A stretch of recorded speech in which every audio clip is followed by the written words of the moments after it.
नमस्कार, 5 की आंच आप देख रहे हैं और आपके साथ मैं हूं पुनीत मिश्रा। छत्तीसगढ़ में चुनावी साल है और चुनावी साल में पार्टियां अपनी अपनी शक्ति को दिखाने में लगी हुई हैं, यानी शक्ति प्रदर्शन करने में जुटी हुई हैं। कल मार्च किया गया था कांग्रेस की तरफ से राजभवन तक और फिर अब बीजेपी कल विधानसभा का घेराव करेगी। इससे पहले कांग्रेस सड़क पर उतरी थी। सदन से सड़क तक सियासी शोर मचा हुआ है क्योंकि सदन में अभी विधानसभा का सत्र चल रहा है और सदन में भी पक्ष विपक्ष आपस में उलझे हुए हैं। छत्तीसगढ़ में चुनावी साल में सदन से लेकर सड़क तक सियासी घमासान मचा है। पार्टियां इलेक्शन से पहले खुद को जनता का सबसे बड़ा हितैषी बताने का हर प्रयास कर रही हैं और अपनी ताकत भी बता रही हैं। कांग्रेस ने कल राजभवन तक मार्च निकाला था। इस शक्ति प्रदर्शन में सीएम भूपेश बघेल समेत पार्टी के बड़े नेता शामिल थे और अब बीजेपी की बारी है। बीजेपी कल प्रधानमंत्री आवास योजना को लेकर विधानसभा का घेराव करेगी, जिसमें 1 लाख कार्यकर्ताओं के जुटने का दावा किया जा रहा है। से राज्य में कांग्रेस पार्टी की सरकार बनी है। 16 लाख से अधिक गरीब परिवार प्रधानमंत्री आवास से वंचित हुए हैं। उन गरीबों की हक की लड़ाई हम लड़ रहे हैं। गांव में आंदोलन किया, शहरों में आंदोलन किया, विधानसभा स्तर पर कांग्रेस के विधायकों का घेराव किया। छत्तीसगढ़ का विधानसभा जो छत्तीसगढ़ के 2.5 करोड़ जनता के तकदीर की फैसला करने वाली बड़ी पंचायत है, उसके घेराव करने का निर्णय हमने किया है और कल प्रदेश भर से 1 लाख से अधिक लोग आएंगे और अपने हक की लड़ाई के लिए, अपनी आवाज बुलंद करने के लिए कल छत्तीसगढ़ विधानसभा का घेराव करेंगे। भारतीय जनता पार्टी पिछले 4 माह से ये जो केंद्र सरकार की योजनाएं हैं, उन योजनाओं को धरती पर उतरी कि नहीं उतरी उस सर्वे किया है और उस आधार पर पता लगा कि प्रधानमंत्री आवास योजना जो प्रमुख रूप से एक विशेष योजना थी, जो गरीब को एक छत मिले, उसके लिए प्रधानमंत्री जी ने दिया है। तो भारतीय जनता पार्टी ने बाकायदा फॉर्म बनवा करके गांव-गांव जाकर के हजारों गांवों में पहुंच करके उन्होंने बाकायदा फॉर्म इकट्ठे किए हैं कि उनको वो छत मिला या नहीं मिला है और इसका रेस्पॉन्स जो गांव में मिली है, तो हम उन सब हितग्राहियों को जिनको सूची में होने के बावजूद भी मकान नहीं मिला है, उन सबको हम कल इकट्ठा करने वाले हैं और उनके नेतृत्व में हम विधानसभा का घेराव करने जा रहे हैं। बीजेपी गरीबों को हक दिलाने के लिए सड़क पर उतरने की बात कह रही है, लेकिन इसका उद्देश्य सिर्फ यही नजर नहीं आता। बीजेपी इस बार इलेक्शन में अपनी खोई जमीन वापस पाने का प्रयास करेगी, तो कांग्रेस के लिए सत्ता बचाए रखना चुनौती होगा। ऐसे में पार्टियां जनता के बहाने अपना हित साधने में जुटी हैं। सड़क के साथ सदन में भी आवाज को बुलंद किया जा रहा है। बीजेपी ने सरकार पर कार्यकर्ताओं को फर्जी मामले में फंसाने का आरोप लगाते हुए विधानसभा में जोरदार हंगामा किया और कहा कि विपक्ष को कुचलने का प्रयास किया जा रहा है। सत्ता पक्ष की ओर से इन आरोपों पर जवाब दिया गया। सदन से सड़क तक आरोप प्रत्यारोप, धरना प्रदर्शन ये बता रहा है कि प्रदेश में पार्टियां चुनावी दाव खेलने लगी हैं। Bureau report, news 18। तो सदन से लेकर सड़क तक दोनों पार्टियां बीजेपी और कांग्रेस एक दूसरे को निशाना बना रही हैं। धनंजय सिंह ठाकुर प्रवक्ता कांग्रेस के हमारे साथ जुड़े हुए हैं, मुकेश शर्मा बीजेपी के नेता भी हमारे साथ जुड़े हुए हैं। आप दोनों का बहुत बहुत स्वागत है। और सबसे पहले मुकेश जी, मैं आप ही के पास आता हूं। कल आप लोग प्रदर्शन करने वाले हैं, विधानसभा का घेराव करने वाले हैं और आप लोगों के साथ वो लोग मौजूद रहने वाले हैं जिनको मकान मिलना था, मोर आवास मोर अधिकार जिसके आप बात कर रहे हैं, लेकिन वो नहीं मिला। और कौन से मुद्दे हैं? आखिर आपको क्यों लगता है कि सरकार किसी के साथ ऐसा व्यवहार करेगी, किसी जिसका हक है उसे नहीं देगी?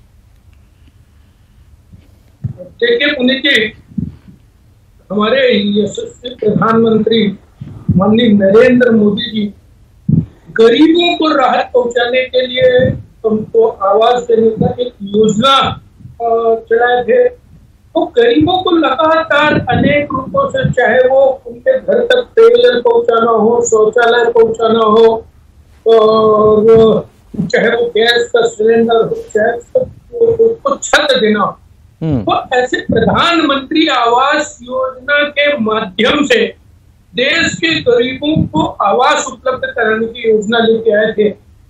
लेकिन जब से छत्तीसगढ़ इस योजना में, मैं आपको बता दूं, इस योजना में इसके पहले जब भारतीय जनता पार्टी की सरकार छत्तीसगढ़ में थी तो देश में पहले नंबर पे थे। 7.5 लाख गरीबों को आवास उपलब्ध कराया गया। लेकिन अब 16 लाख गरीब लोगों को आवास के हितग्राही हैं, जो जिनको आवास चाहिए ऐसे लोग हैं, लाइन में हैं। तो कहीं ना कहीं ये प्रदेश गरीब विरोधी मानसिकता को लेके तो लगातार पहले तो ये कहने लगे कि इस योजना में प्रधानमंत्री आवास योजना है, इसलिए हम इस योजना को यहाँ पे लागू नहीं देंगे और जो राज्य का अंश है वो हम देंगे नहीं। और यहाँ पे लगातार केंद्रीय मंत्रियों के द्वारा पत्र आते रहे, अनेकों बार यहाँ प्रेस कॉन्फ्रेंस के माध्यम से वो पत्र दिखाए गए कि प्रदेश सरकार को लिखा गया कि भाई आपको इतने आवास हम आवंटित कर रहे हैं, आप इसके लिए यहाँ से व्यवस्था बनाइए और जो भी राज्यांश है और जो भी राज्य का काम उससे पूरा करिए। लेकिन ये सरकार कहीं से उसको गंभीरता से ली नहीं। अब जब भारतीय जनता पार्टी के लोग और भारतीय जनता पार्टी के हमारे साथी लगातार सभी क्षेत्रों में घूम के जहां पर भी लोगों को प्रधानमंत्री आवास चाहिए, ऐसे लोग तो लगभग 8 लाख लोग ऐसे चिन्हित किए गए हैं जो प्रधानमंत्री आवास के लिए हितग्राही हैं, उनको प्रधानमंत्री आवास चाहिए। तो ऐसे लोग अब कल के सरकार के पास मतलब जाके आप कह रहे हैं कि 8 लाख लोग कल विधानसभा का घेराव करने के लिए पहुंचने वाले हैं। ये आपका डेटा जो आपने सर्वे किया उसके आधार पर। ठीक है धनंजय जी, मैं आपसे समझना चाह रहा हूं कि आखिर ये ऐसे लोगों को आवास क्यों नहीं मिला? क्या इसके पीछे कि ये वजह तो नहीं कि ये योजना बीजेपी ने लॉन्च की थी, प्रधानमंत्री से जुड़ा हुआ ये प्रधानमंत्री आवास योजना इसका नाम है और क्रेडिट कहीं बीजेपी को या केंद्र को ना मिल जाए, इसलिए आप इसमें हीला हवाली करते हैं? देखिए पुनीत जी, सबसे पहली बात, प्रधानमंत्री आवास योजना पर अगर चर्चा होनी तो विस्तारित चर्चा होनी चाहिए। आप देखेंगे मुख्यमंत्री भूपेश बघेल जी की सरकार को केंद्र की सरकार प्रधानमंत्री आवास योजना बेहतर परफॉर्मेंस के लिए पुरस्कृत करती है। गुजरात, हरियाणा, मध्य प्रदेश, बिहार से बेहतर परफॉर्मेंस छत्तीसगढ़ के प्रधानमंत्री आवास योजना में 98% का परफॉर्मेंस छत्तीसगढ़ में। तो अब यह तय कर ले कि नरेंद्र मोदी जी की सरकार झूठ बोल रही है या प्रदेश के भाजपा के नेता झूठ बोल रहे हैं, ये पहले डिसाइड कर ले। दूसरी बात, मुकेश शर्मा जी अभी 16 लाख हितग्राहियों का दावा कर रहे थे और खुद बोलते हैं कि उन्होंने सर्वे किया, उसमें 8 लाख लोग ऐसे जिनको मकान मिलना चाहिए। अरे डिसाइड तो कर लो यार, फिगर कितना बताना है, ये फिगर तय कर लो कि 16 लाख बताना है कि 8 लाख बताना है। कभी आप लोग का 5 लाख बोलते हैं, कभी आप लोग का 7 लाख बोलते हैं, डिसाइड तो कर लो। संपर्क में आए हैं 16 लाख लोग यार, झूठ बोलते रहोगे क्या? झूठ बोल के आप जो चीज बोल रहे हो उसका जवाब दो। अरे भाई पूरा सुन लो बात को, कंफ्यूज आप हो रहे हो, योजना में भी कंफ्यूज हो, गरीबों को भी कंफ्यूज कर रहे हो, मेरे को भी कंफ्यूज कर रहे हो। अरे भाई 8 लाख लोग हमारे संपर्क में आए, नरेंद्र मोदी जी का झूठ पकड़ा गया ना, वैसे आप लोग का भी झूठ पकड़ा गया। जैसे नरेंद्र मोदी जी का झूठ पकड़ा गया, 8 लाख भी कम नहीं होते ना धनंजय जी, 8 लाख भी कम नहीं होते। सुन लीजिए पुनीत जी, अगर वो जवाब सुनने क्षमता रखते तो मैं पूरा जवाब करता। दूसरी बात, 2015 में प्रधानमंत्री आवास योजना की शुरुआत होती है, छत्तीसगढ़ भारतीय जनता पार्टी की सरकार थी। आज अगर ये दावा कर रहे हैं तो मैं इनसे पूछना चाहता हूँ, 4 साल में उन्होंने 16 लाख मकान क्यों नहीं बनाया? रमन सिंह जी सदन में जब उनका आखिरी भाषण था, उन्होंने स्वीकार किया कि उन्होंने 4 साल में 2,37,000 प्रधानमंत्री आवास ग्रामीण बनाए और 19,000 मकान शहरों बनाए। किस मुंह से बात करते हैं? हमारी सरकार बनने के बाद 4 साल में 13,04,000 प्रधानमंत्री आवास योजना बना है, हितग्राहियों को लाभ मिला है। जहां सारी सरकार, धनंजय जी इसमें मैं एक चीज आपसे पूछना चाह रहा हूं कि सरकार आपकी है, आप कह रहे हैं कि भाई हमने काम किया है, जनता सुन रही है। आप ये बताइए कि टारगेट क्या था? हर राज्य का एक टारगेट होता है कि इतने हमको बना के देना है, क्या टारगेट था और कितने आपने लक्ष्य हासिल कर लिया?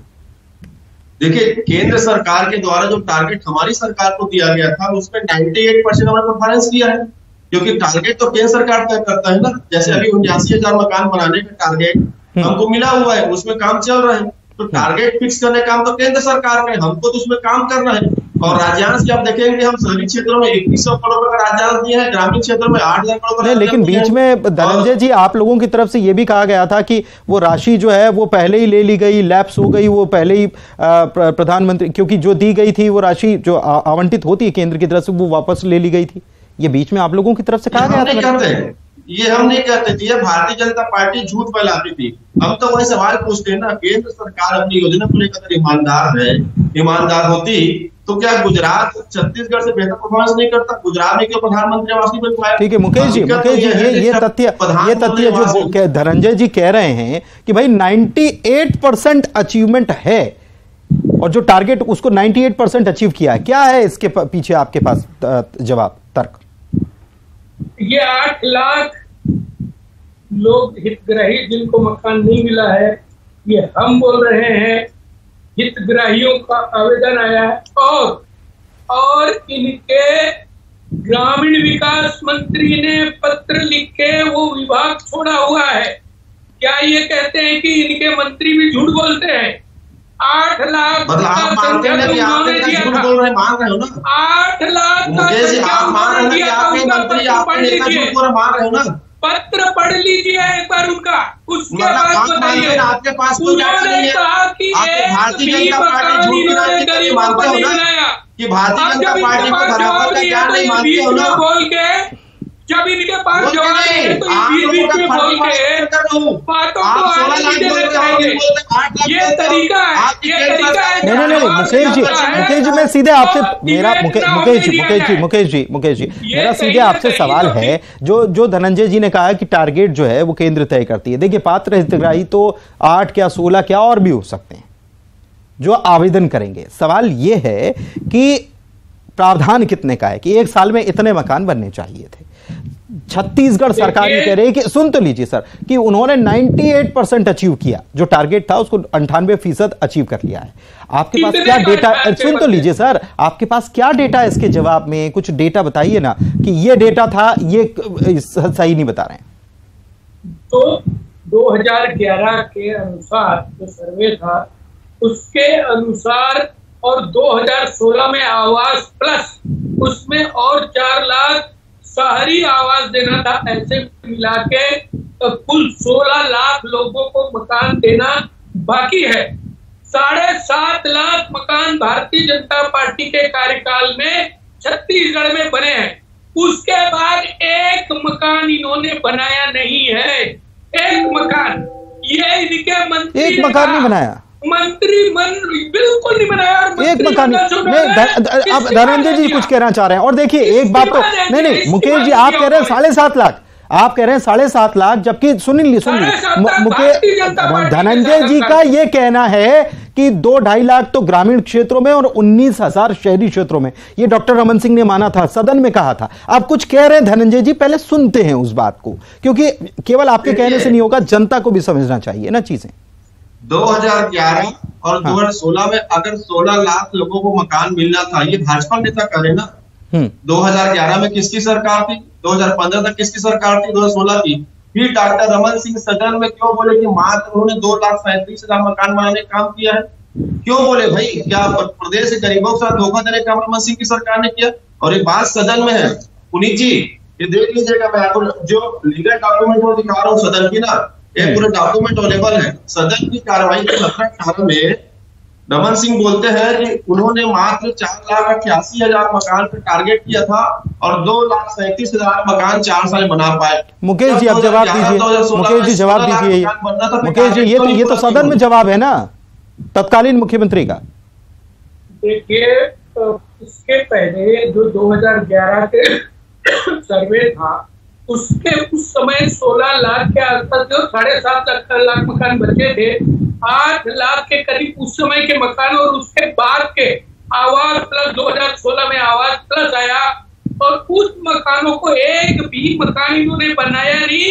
और मैं आपको बताऊं कि जो मकान अधूरे पड़े थे उनकी भी राशि लोग दे नहीं पाए हैं। और सदन में आज भी सदन में पूछा गया है, सदन में पूछा गया है रमन सिंह सदन में झूठ बोले। 8 लाख मकान आपके मंत्री ने पूछा कि नहीं बोला कि नहीं बताइए? क्या 8 लाख मकान आपने नहीं बनाया है? पुनीत जी, 8 लाख मकान बनाना था, ये संख्या इनके मंत्री के द्वारा दिया गया है। ठीक है, दोनों से सुनिए नहीं ऐसे नहीं। मुकेश जी देखिए, सुन तो लीजिए सर। नहीं मुकेश जी धनंजय जी कह रहे हैं कि ये सदन में जो बात वो कह रहे थे पहले उसको साफ कर लेते, फिर आप जो कह रहे हैं वो उसका भी जवाब ले लेंगे ना, उसका जवाब ले लेंगे। लेकिन उन्होंने कहा कि सदन में तत्कालीन मुख्यमंत्री ने जो बयान दिया था, जवाब दिया था, वो 2 लाख कितना बताया आपने धनंजय जी? 2,37,000 और 19,000 शहरी। आप तो 7.5 लाख कह रहे हैं। ये क्लेम कैसे है? ये इसमें कितना डिफरेंस है 5 लाख का? ग्रामीण आवास के साइट पे जाके आप एक बार डाटा निकाल लीजिए। मुख्यमंत्री ने जो कहा उसका क्या? भारतीय जनता पार्टी के, ये किसकी बात कर रहे हैं ये मुझे नहीं मालूम, लेकिन भारतीय जनता पार्टी के 7.5 लाख मकान 15 साल में बने थे। यदि ये 5 साल की बात कर रहे होंगे, किसी एक भाषण को उठा के लेके आए, अरे भाई गरीबों का मकान बनाओ, गरीबों को भ्रम मत फैलाओ, तो रमन सिंह के साथ मजाक मत करो।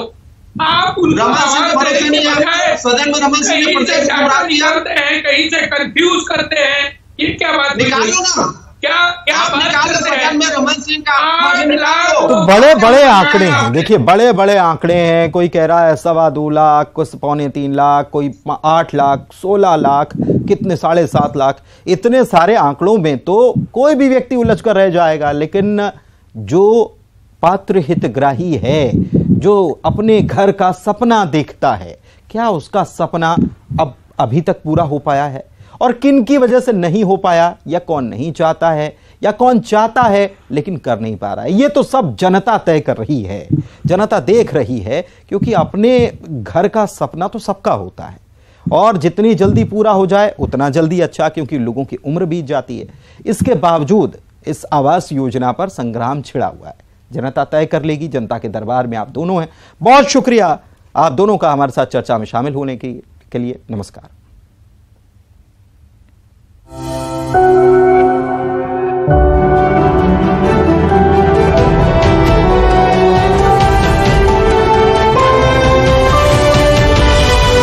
Poonawalla FinCorp presents News 18 Rising India Real Heroes.